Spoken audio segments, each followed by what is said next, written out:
Itulah inti ajaran tasawuf.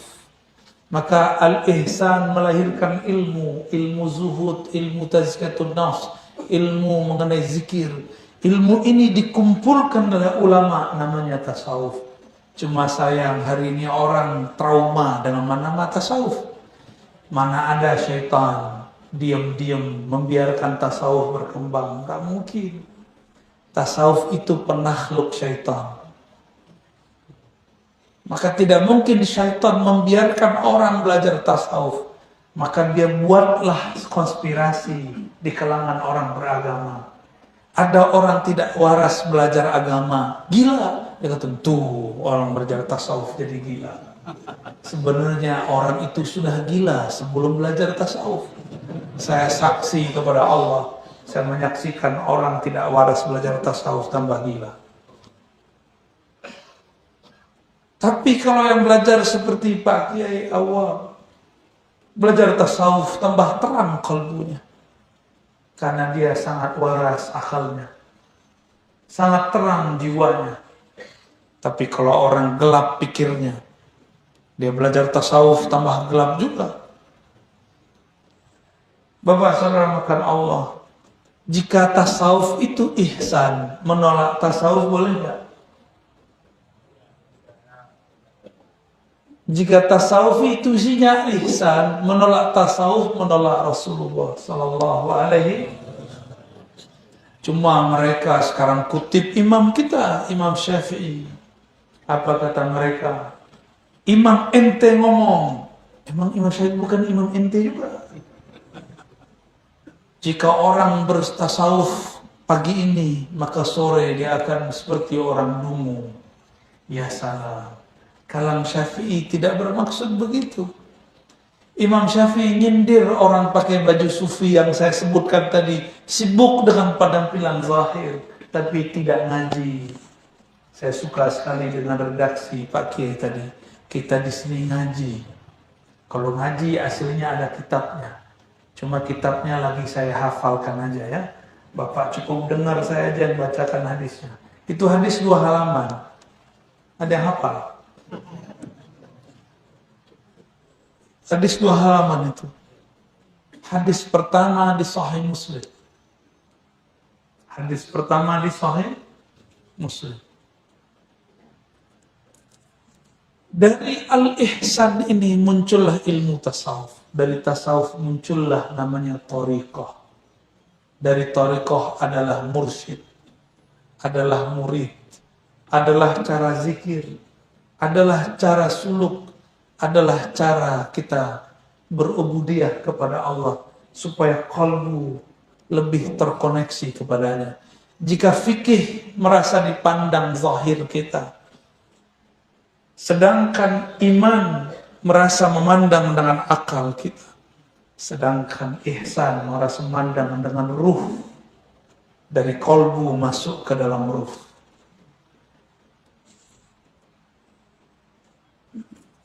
Oleh karena itu tasawuf sulusuddin, tasawuf itu sepertiga atau rubu'uddin, seperempat agama. Ingkar tasawuf, ingkar seperempat. Cuma kalau ada orang sana anti tasawuf, kita maklumi, mungkin tasawuf dia tasawuf palsu. Dia buat definisi tasawuf sendiri. Tasawuf itu Rasulullah lah yang pertama mengajarkan. Inilah kalam pertamanya. Anta'budallah ka'annaka tara. Engkau ibadah seakan memandangnya. Bukankah ini puncak dari beragama? Benar nggak? Berarti orang anti tasawuf tidak akan pernah sampai kepada puncak berubudiyah. Dia sibuk di urusan kaki jingkrang dan tidak jingkrang. Sibuk masalah tasbih. Ini bid'ah atau tidak? Bid'ah. Padahal Abu Hurairah pakai tasbih ini cuma 100. Abu Hurairah tasbihnya 2000. Bid'ah nggak? Berani yang bilang Abu Hurairah bid'ah. Berarti sama sama kelompok yang kemarin. 11-12 ada bid'ah. Mana lagi yang beda? Hah? Kayaknya semuanya di sakunya ada bid'ah ya. Ini itu cuma alat, bukan maksud. Al-maksud ya zikrullah. Maksud itu zikir, bukan di sini. Ini itu cuma alat. Nggak pakai ini pun kita zikir. Imam Salafus Saleh Sayyidina Al-Hasan Al-Basri wafat tahun 110 Hijriah. Disaksikan oleh muridnya Habib Al-Ujaimi. Apa kata Habib Al-Ujaimi? Aku melihat guruku Hasan Al-Basri menggunakan tasbih. Padahal dia sahibul karamat, sahibul muraqabat. Beliau ahli ihsan, banyak karamahnya, murid-muridnya dari macam-macam negara. Kami bertanya, wahai Tuan Guru, engkau sudah menjadi ulama hebat, wali tersohor. Kenapa masih menggunakan tasbih? Apa jawaban beliau? Wahai Ananda muridku, dulu kami mendapatkan muraqabah dengan pakai ini. Maka setelah dapat muraqabah ini pun tidak kami tinggal. Disitulah kemudian Al-Hasan Al-Basri memberikan tasbihnya kepada Al-Ujaimi.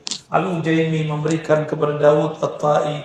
Daud At-Tai memberikan kepada Ma'ruf Al-Kharqi. Ma'ruf Al-Kharqi memberikan kepada Sari Sakti. Sari Sakti memberikan kepada Junaid Al-Baghdadi. Junaid Al-Baghdadi punya murid banyak sekali. Ada Shibli, ada Hallaj, ada imam kita dalam akidah, Abul Hasan Al-Asy'ari. Makanya akidah yang paling pas untuk orang-orang yang ingin wusul kepada Allah, akidah Asy'ariyah. Kenapa? Beliau telah menyampaikan kaidah-kaidah akidah yang sesuai dengan salafus saleh. Lalu orang ini bertanya lagi, mata sa'ah, kapan terjadi kiamat? Nah, karena ilmu ini sekarang lagi ramai, ilmu cucokologi. Apa jawaban Nabi? Mal mas'ul anha bi'a'lama minas sa'il. Tidaklah yang ditanya lebih mengerti daripada yang bertanya. Kita sama-sama tidak tahu rahasia kapan terjadi kiamat. Kiamat dalam bahasa Arab disebut sa'ah. Sa'ah artinya time, waktu. Kapan waktu terjadi kerusakan alam semesta terjadi? Jawaban Nabi, aku yang engkau tanya tidak lebih tahu daripada engkau yang bertanya. Rasulullah itu sebenarnya lebih tahu daripada yang bertanya. Yang lebih alim Nabi Muhammad atau Jibril? Lebih mulia Nabi Muhammad atau Jibril? Tahu dari mana? Terbid'ah lagi. Mana dalil? Gak usah pakai dalil macam-macam. Waktu Mi'raj, siapa yang tembus ke aras? Jibril tidak dapat izin menembus arasnya. Berarti yang lebih tinggi siapa? Jadi Nabi ngomong begini bukan berarti Nabi tidak tahu. Nabi belum dikasih tahu. Jibril pun tidak dikasih tahu. Tapi Sayyidina Jibril mengatakan, ya sudah, akhbirni Fatihah. Ciri-cirinya apa? Dikejar terus oleh Sayyidina Jibril. Dijawab oleh Nabi dengan ciri-ciri terjadi sebelum kiamat. Disebut dengan alamat sughra. Antalidal amatu rabbataha. Ketika seorang tuan terlahir, ya, seorang ibu melahirkan tuannya. Antalidal amah ibu atau budak perempuan melahirkan rabbataha, tuannya.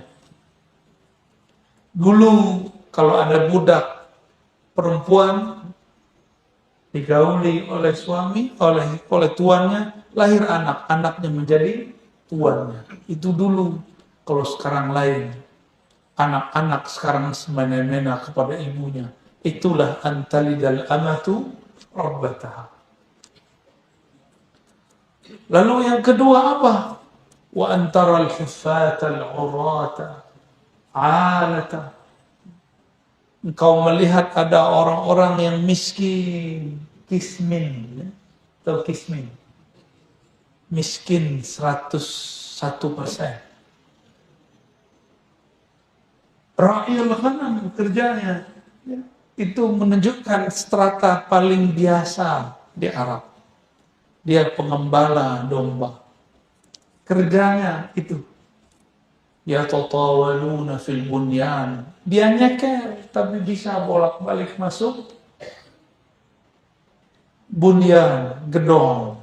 Sekarang kita sebut mall. Sekarang mall itu ada di handphone, ya. Bener gak? Ada namanya mall apa gitu ya. Banyak tuh yang antum sebut tuh jadi iklan ntar tuh. Nabi mengabarkan di hadis yang lain, nanti di akhir zaman pasar-pasar sepi. Kenapa sepi? Sekarang sudah mulai sepi. Karena semua orang punya pasar sendiri. Maka bagi para pedagang jangan masuk buat gedung yang tinggi-tinggi. Buatlah ruang yang bagus-bagus di handphone, ya. Itu baru cuma ciri-ciri kiamat. Berdasarkan ini muncullah ilmu, namanya ilmu akhir zaman. Kaedahnya dua. Satu, tidak boleh tebak-tebakan. Yang kedua, hanya Allah yang tahu kapan terjadi. Tapi kalau sekarang orang mulai tebak-tebakan gimana? Berarti ilmunya tentang akhir zaman salah, keliru. Yang maksa-maksa tahun sekian akan muncul Mahdi berdibaiat di Mekah. Sekarang dia sudah keluar-keluar di YouTube. Masa Mahdi ngomong-ngomong di YouTube? Ketemu Yahudi, digorok sama Yahudi. Jangankan Mahdi, intelijen, orang intel, pangkat kolonel, punya rahasia negara, diburu. Apalagi intel langit bernama Al-Mahdi, pasti diburu. Gak mungkin Al-Mahdi kowar-kowar di YouTube. Ngaku-ngaku jadi Satrio Penenget, ya. Satrio Penenget udah ada dulu, 8 orang mungkin lebih, ya. Itu Mas Satrio Penenget. Ngaku-ngaku menjadi Ratu Adil, ngaku-ngaku jadi Al-Mahdi. Dan itu ternyata banyak di Indonesia. Saya didatangi beberapa mereka. Saya kaget juga. Ente Al-Mahdi. Modal cuma jidat lebar, hidung mancung sedikit. Lebih mancung Pak Kiai kita. Tapi dia dengan tawadhu langsung mengatakan, Ana lastu minal habaib. Saya bukan habaib. Padahal hidungnya meyakinkan sekali itu. Jidatnya juga lebar, tapi tidak ngaku Al-Mahdi. Alhamdulillah. Banyak hari ini yang ngaku. Saya lihat ternyata orang mulai stres. Ketika virus berkembang, orang lagi cari tempat untuk mencari keselamatan. Ini baru satu virus, 2 virus. Nanti kalau datang lagi virus, karena kata WHO, virusnya ada 6. WHO virusnya ada 6.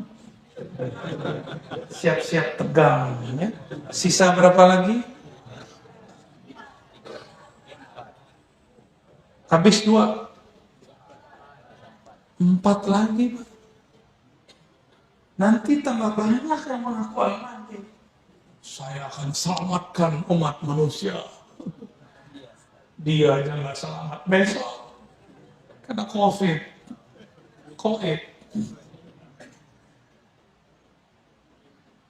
Nanti 2026, 2027, 2008 di puncak-puncak orang akan banyak mengaku dirinya Al-Mahdi. Siap-siap untuk menolaknya, ya.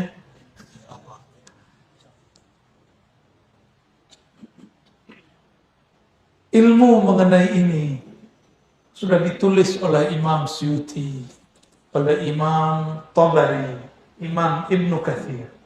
Insya Allah kalau umur panjang nanti kita buat pembahasan Man huwal Mahdi. Insya Allah kita simpulkan hadis ini. Nabi ditanya mengenai Islam, iman, ihsan, kiamat. Kesimpulannya ada pada kalam Nabi. Nabi tanya Umar, Umar nih paling serius ngeliat orang, liatin siapa ini orang. Saking seriusnya dia, orang itu pergi, dia berongong dari pintu. Kok tiba-tiba hilang? Jadi sekedip mata, buka mata hilang di luar pintu. Ketika Umar mulai curiga, Nabi kemudian mengatakan, Ya Umar, atadri manis sa'il? Tahukah kamu siapa yang bertanya? Akhirnya Umar tidak jadi berpikir aneh-aneh. Cukup dia katakan, Allah dan Rasulnya saja yang tahu. Ini adab. Ini adab kalau di hadapan guru. Tidak boleh sok-sokalin di depan guru. Kecuali lagi ujian. Umar bukan lagi diuji. Umar lagi dialihkan Rasulullah. Apa kata Nabi? Zalika Jibril. Itu adalah Jibril kawanku. Ja'akum liyu'allimakum dinakum. Inilah kesimpulannya. Datang kepada kalian mengajarkan din kalian. Apa arti din? Agama. Dulu orang Melayu lama sebut ugama. Ya. Agama berarti ada 4 pilarnya.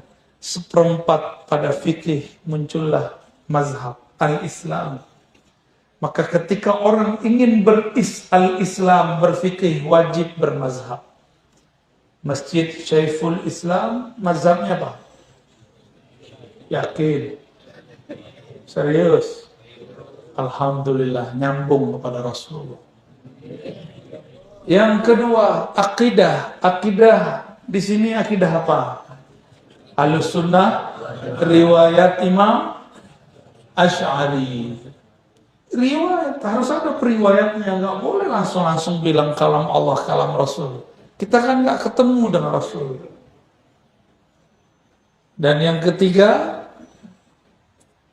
bertasawuf nggak? Bertasawuf, zikirnya ada tekniknya nggak? Ada, itu namanya thariqah. Thariqah itu jalan, jangan lama-lama di jalan. Ujung jalan adalah hakikat. Hakikat itu artinya ilmu yang mengantarkan kepada yakin. Yakin kalau sempurna namanya ma'rifat. Itulah ma'rifat, engkau memandang dalam salatmu, tapi tiadalah engkau memandang kecuali dialah yang berikan pandangannya. Jadi ma'rifat itulah al-ihsan. Kalau boleh kita terjemah al-ihsan ma'rifatullah. Ihsan itu adalah ma'rifatullah. Ulama kita dulu mengatakan awwaluddin ma'rifatullah. Dan seperempat terakhir, jika ingin sempurna agama, harus mengerti ahwal akhir zaman. Akhir zaman ini akan banyak yang mengaku dirinya kelompok Al-Badar. Al-Badar ditandai dengan gerakan 313 wali-wali kutub. Nanti akan banyak tuh tentara Al-Badar. Al-Badar akan banyak nanti. Hati-hati, ini semua ada yang asli, ada yang tidak asli. Akan ada yang ngaku wali, dia bukan wali. Yang ngaku Mahdi, ternyata dia Dajjal. Ini zamannya.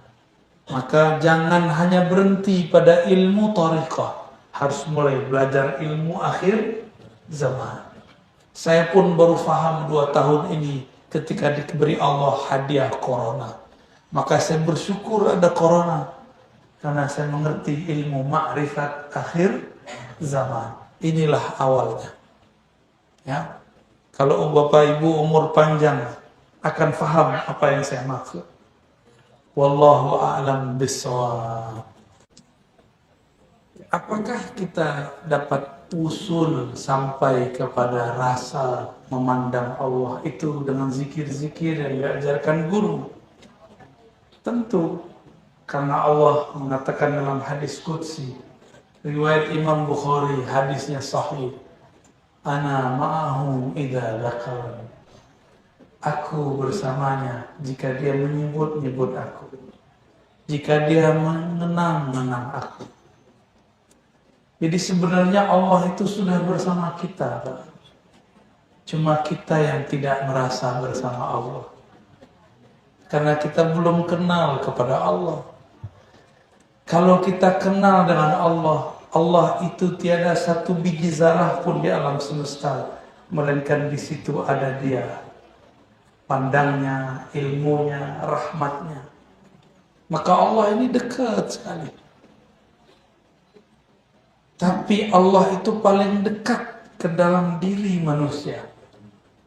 Karena diri manusia yang paling dalam itu adalah hembusan dari zatnya.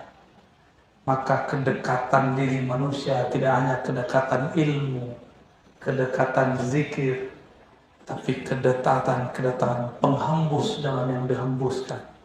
Sangat dekat. Tapi jangan merasa GR dulu lalu merasa jadi Tuhan. Itu kelompok kebatinan yang zanadiqah, aliran zindiq, yang dulu oleh Syekh Nuruddin Ar-Raniri di Aceh pernah ditegur. Mereka mengatakan di dalam diri kami ada wujud Allah. Kelompok ini ditegur oleh Syekh Nuruddin Ar-Raniri. Dia seorang mursyid Tariqat Qadiriyah, guru dari Yusuf Al-Makassari. Yusuf Al-Makassari ketika hendak mau berangkat ke Mekah, dia ngambil talqin zikir dulu ke Aceh kepada Syekh Nuruddin Ar-Raniri. Disebutkan oleh Syekh Yusuf Al-Makassari dalam kitabnya. Jadi guru-guru kita dulu bertorikot semua, Pak. Bapak sebut semua pahlawan muslim semuanya bertorikot. Pangeran Diponegoro, torikotnya Syafariyah. Pangeran Antasari di Banjarmasin, torikotnya Samaniyah. Syekh Muhammad Arsyad Al-Banjari langsung berguru kepada Syekh Abdul Samad. Dan juga guru Syekh Abdul Samad yaitu Syekh Muhammad bin Abdul Karim Saman, berguru kepada Imam Samad. Semuanya berguru. Gak jauh dari Pontianak ini ada Sambas. Dulu di tanah Mekah ada orang yang imigrasi dari Sambas, namanya Syekh Ahmad Khatib As-Sambasi. Beliau pun berguru kepada banyak orang dan punya murid pun dari Arab dan selain Arab, habaib dan selain habaib. Dia punya dua zikir, zikir Naqsyabandiyah dan zikir Qadiriyah. Bernamalah torikot dia, Qadiriyah wal Naqsyabandiyah. Apa salahnya disebut nama torikat dia torikot Sambasiyah? Tapi dia tidak mau sebut. Dia tidak mau menisbatkan zikir ini kepada kampungnya. Tapi dia menisbatkan zikir ini kepada asli. Dan saya duduk di samping saya ada yang mewarisi ilmunya. Murid dari Abah Jajan, ya. Alhamdulillah bersanad kepada Rasulullah Sallallahu Alaihi Wasallam. Enggak bersanad, nggak nyampe, Pak.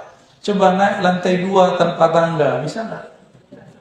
Imam Sufyan Ats-Tsauri ahli hadis mengatakan, engkau jika ingin naik lantai 2 tanpa tangga, itulah yang disebut orang ingin belajar hadis Nabi tidak pakai guru. Ingin usul kepada Allah tapi tidak bertorikot, itu namanya halu. Tahu halu? Maka untuk usul kepada Allah wajib berguru. Wajib berguru.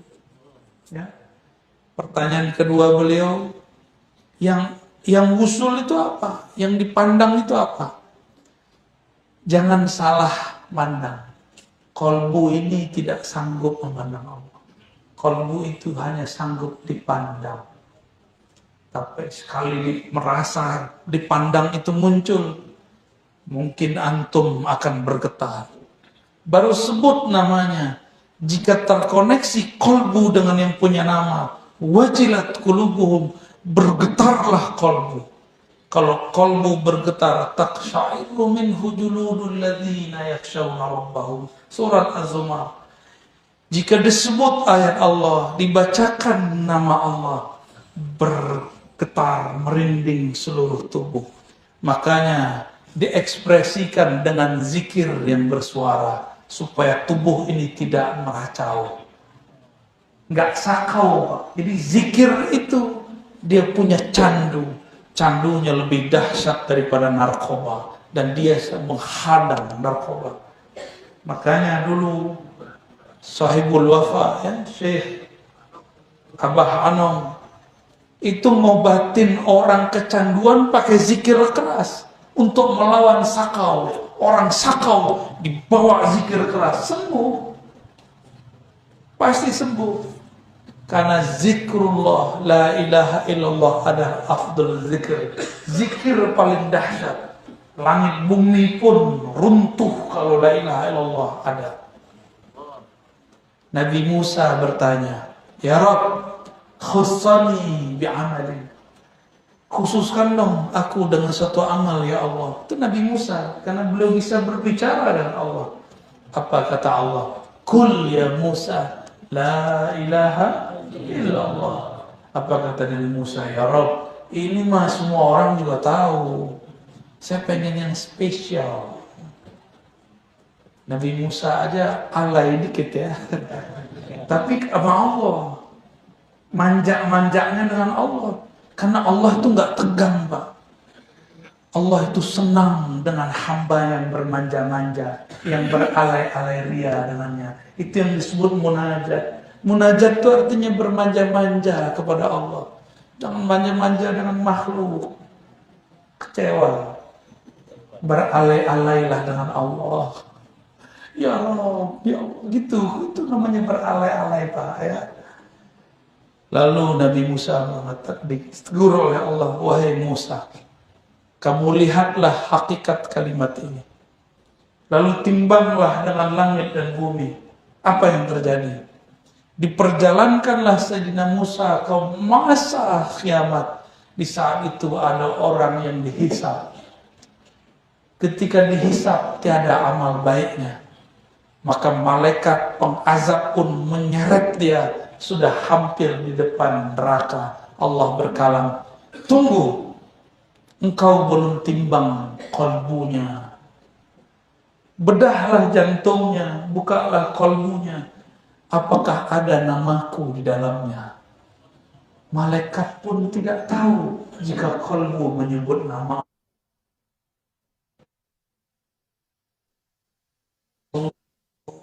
Itu nggak ada yang tahu kecuali hanya Allah. Malaikat cuma tahu efeknya. Wah, merinding, berarti lagi zikir nih. Serius, Pak. Kecuali malaikat muqarrabin, dia bisa memandang, oh, di dalamnya ada nur. Dia hanya melihat nurnya, tapi dia tidak tahu apa yang dibaca. Ditimbanglah dalam hadis Imam Tirmizi, ada seseorang yang tidak punya amal. Maksiat. Tapi ternyata dia dulu pernah mendapat talqin zikir dari gurunya. Masuk kalimah la ilaha illallah dalam jantungnya. Jantungnya diambil, ditimbang dengan semua kesalahannya. Apa yang terjadi? Semuanya goyang. Lama-lama jantung yang ada nama Allah, la ilaha illallah, lebih berat daripada semua dosanya. Kagetlah malaikat azab, dia merasa tidak sopan. Dia serahkan ke malaikat rahmat, dibawalah masuk surga. Tapi dihisap dulu, hisapnya lama tuh. Sama KPK kalau ada orang kena tuh 2 bulan, 3 bulan, setahun aja masih gantung hidupnya. Apalagi di alam sana. Dia selamat karena di kolbunya ada zikir bersanad. Maka wajib belajar zikir bersanad. Wajib belajar zikir bersilsilah. Ambil dari ahlinya, kita selamat insya Allah. Gitu Pak ya. Yang memandang cuma ruh. Kalau tidak tahu ilmu ruh tidak akan dapat memandang Allah. Cukup di kolbu. Sudah cukup. Ya. Allah memandang kolbu. Yang memandang Allah siapa? Ruh. Jadi ketika Nabi sujud, Allah pandang kolbu Nabi, ruh Nabi memandang kepada Allah. Pandang memandanglah. Tapi apakah ada dua pandangan pada wujud Allah? Tidak. Sebenarnya di saat seorang hamba memandang Allah, Allah sedang meminjamkan sama dan basarnya. Apa kata Allah dalam surah Al-Insan? Faja'alnahu sami'an basira. Dulu kalian belum ada, lalu kami pinjamkan sama kami, basar kami. Jadi kau memandangku karena aku pinjamkan pandangku kepada engkau. Engkau zikir kepadaku karena aku pinjamkan alam semesta ini, lisan engkau untuk menyebut namaku. Maka semua orang berzikir, tidak ada mengatakan, ya Allah aku zikir. Dia selalu berdoa, a'inni ala zikrika. Ya Rabb, bantu. Minta bantu gak? Ya. Kalau Allah tidak bantu zikir, lidah ini tidak sanggup. Kenapa? Ismul Jalalah, nama Allah itu lebih berat dari langit dan bumi. Sekarang Bapak sebut dengan lidah yang sangat kotor itu, banyak maksiat itu. Maka wajib belajar ilmunya supaya itu masuk ke dalam qalbu. Ya, wallahu a'lam bishawab. Allah itu menyebut dirinya Nur. Nurullah itu Muhammad. Makanya syahadatnya orang di alam arwah, asyhadu anna Muhammadan nurullah. Syahadat kita di alam ini, asyhadu anna Muhammadan Rasulullah. Tapi lafaz itu sampai karena itu pernah ada dalam memori ruh. Syahadat di alam itu juga ada kelompok yang lebih spesial. Mereka syahadatnya bertambah, asyhadu anna Muhammadan Habibullah. Itu nur semua. Itu syahadat sana. Ya, syahadat di sana itu. Kalau sudah tahu syahadat ini, insya Allah pulangnya aman untuk sementara. Tapi belum bisa pulang kepada Allah secara mutlak, baru pulang ke nur. Ya, Allah itu nur ala nur. Berarti ada hijab Allah di situ. Allah, hijabnya 70.000 cahaya, 70.000 kegelapan. Disebutkan dalam kitab Jami' Usul Awliya Al-Imam Al-Arif Billah Ahmad Al-Mushkhanawi Al-Naqsyabandi Al-Qadri Al-Shazili, ahli hadis, di akhir kitab yang mengatakan Allah itu menghijab dirinya dengan 70.000 cahaya dan 70.000 kegelapan. Jadi hati-hati, jangan-jangan nur itu disimpan dalam kegelapan. Jangan-jangan ada orang yang gelap tapi dia bergaya cahaya. Tapi jika dia bisa bercahaya, dalamnya bercahaya, itulah nurun ala nur. Nur itulah yang disebutkan dalam surat An-Nur ayat 35. Allahu nurus samawati wal ardh. Allah lah cahaya langit dan bumi. Langit dan bumi ini cahayanya dari Allah. Apa kata Allah kepada Nabi Adam? Hai Adam, kalau bukan karena Muhammad, aku tidak ciptakan engkau. Allah sama aja lagi ngomong, hai makhluk langit, hai makhluk bumi. Makhluk langit sujud kepada Adam. Makhluk bumi menjadi keturunan Adam. Maka kalam Allah ini kepada Nabi Adam itu sama dengan kalam kepada penduduk langit dan bumi. Karena penduduk langit sujud kepada Adam. Laula Muhammad ma khalaqtuka. Hadis Imam Hakim, hadis sahih. Kalau bukan karena Muhammad, aku tidak ciptakan engkau. Itulah nur. Nur Muhammad sallallahu alaihi wasallam. Berarti sang Muhammad sudah ada nurnya sebelum tubuh Adam. Maka Nabi ditanya, mata wajabat lakan nubuwah. Hadis Imam Tirmizi, hadisnya juga sahih. Kapan engkau ditetapkan jadi Nabi? Bukan umur 25, bukan umur 40. Itu pelajaran yang keliru. Tapi masih ada di buku-buku sekolah. Kita sudah tegur lama, tapi nggak ada yang hiraukan. Kita sampaikan di majelis maulid ini dan di majelis pengajian ini. Ya, maulid malam tadi saya sampaikan. Pengajian pagi ini pun saya sampaikan. Nabi mengatakan, aku jadi nabi. Adam masih ma'in watin, masih air dan tanah, masih belum dicipta. Aku sudah ada. Jadi Nabi Adam belum dicipta. Berarti Nabi pertama siapa? Secara ilmu hakikat, secara ilmu syariat, Nabi yang pertama diutus, Nabi di surga. Nabi yang pertama diutus di bumi, Nuh.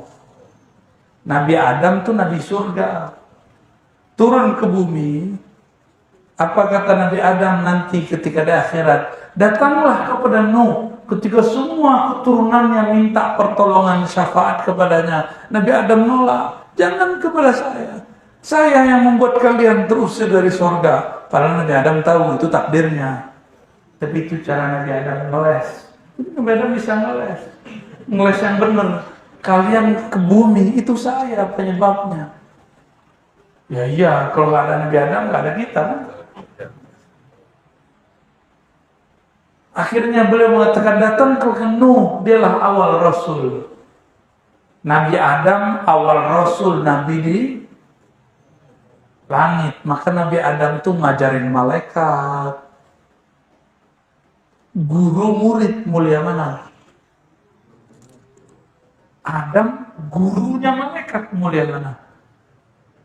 Mulia ya Adam. Ya. Jadi jangan heran. Orang-orang yang dapat ilmu Nabi Adam itu malaikat tersungkur berkhidmat kepadanya. Hatta dia manusia biasa sekarang. Itu malaikat bolak-balik masuk rumah dia tuh, khidmat kepada dia. Ada yang nganterin rezeki, ada yang jadi asbab rezeki, ada yang menghantarkan kesembuhan, ada yang mengantarkan kesabaran. Jadi Nabi Muhammad sudah ada sebelum Nabi Adam, hadisnya sahih. Saya tidak boleh cerita yang lebih awal lagi karena waktunya sudah mau habis.